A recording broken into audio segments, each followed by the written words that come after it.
So, how do you know if you're actually helping a person or enabling a person? I think we've all struggled with that.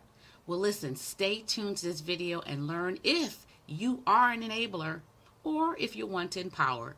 And don't forget to subscribe to this channel and click that bell so you can be notified of all new videos. I put one up every single Monday. Let's talk. A lot of times most people, I should say, who are enablers really are just trying to help. And you see that a lot with people who are dealing with loved ones who are addicted to controlled substances like alcohol, drugs, or whatever, food, whatever, anything that they're addicted to. It oftentimes see that the loved ones are enabling the behavior. I watched this show called The 600-Pound Life. Bringing up that show because I want to point out to you that the loved ones on these shows, almost all of them, I would say 95% of them, are straight up enablers. When they go to see Dr. Now in the clinic, in the bariatric clinic, he gets on them more than he gets on the person who has the issue. And so he usually says to them, listen, what you're doing is killing them. You think you're helping them, you think that you're showing love, but actually you're killing them.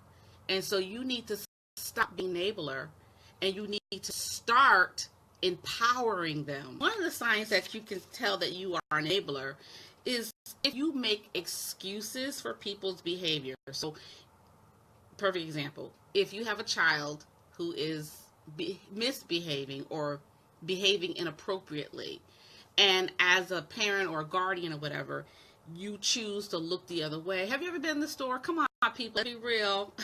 Have you been in the store and you're trying to shop and this child is screaming at the top of their lungs, and the parent is just shopping, completely blocking out the screaming? That's an enabler, because that person in that moment, they're looking the other way. They're choosing not to acknowledge that the problem exists. Is real. No judgment here. I've been guilty of being an enabler too. Listen, if you're struggling with being an enabler, type the word enable in the comments below. You know, another sign that a person could be an enabler is when they're always picking up the pieces. You know, always they're like that after, like the person is like a tornado and they've ripped through an area, and now you got the cleanup crew that comes and salvages all the damage. And I think the person enabler, they are really good at that. They're really good at picking up the pieces after the storm. And I think, again, it's all about trying to help, trying to be there for that person, trying to show their support.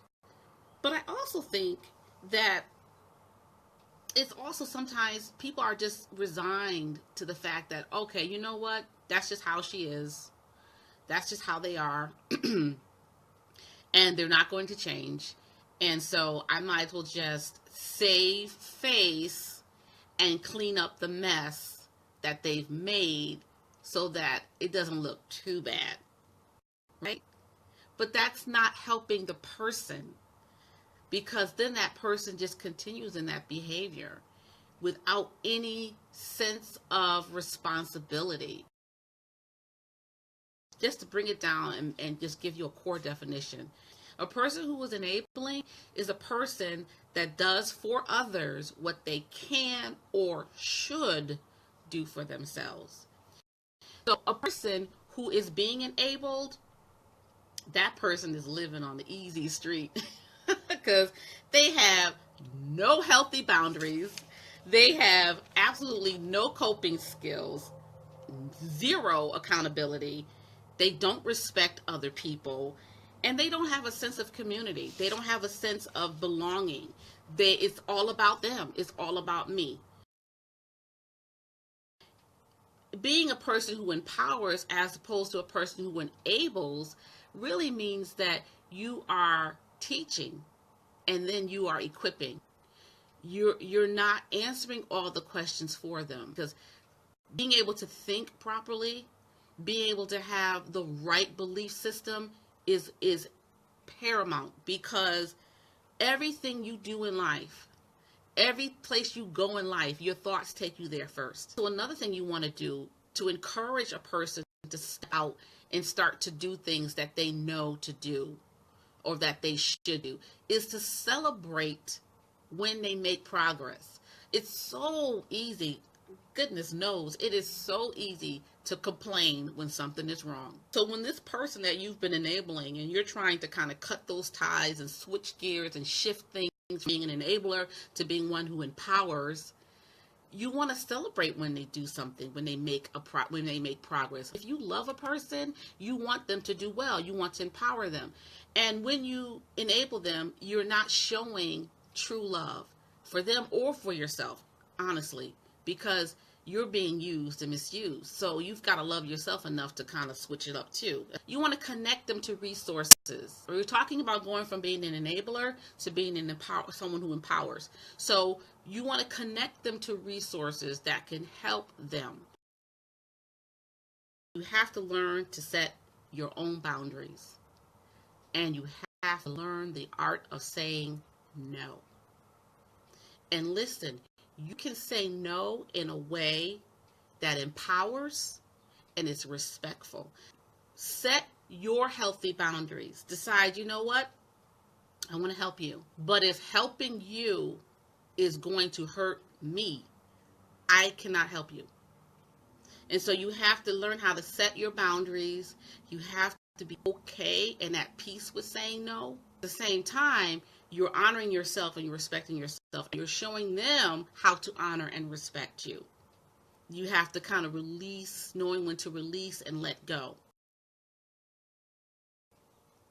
So I hope this helped, guys. I hope that I helped shed some light on, if you're an enabler, how do you know you're an enabler? How to shift from being a person who enables to being a person who empowers, which is very, very different. Watching this video, I hope it helped. And if you liked what you heard, or if there was something in there that I said that was beneficial for you, be sure to like the video and don't forget to subscribe and press that bell so you can be notified of any upcoming videos in the future. Talk to you soon. Bye-bye.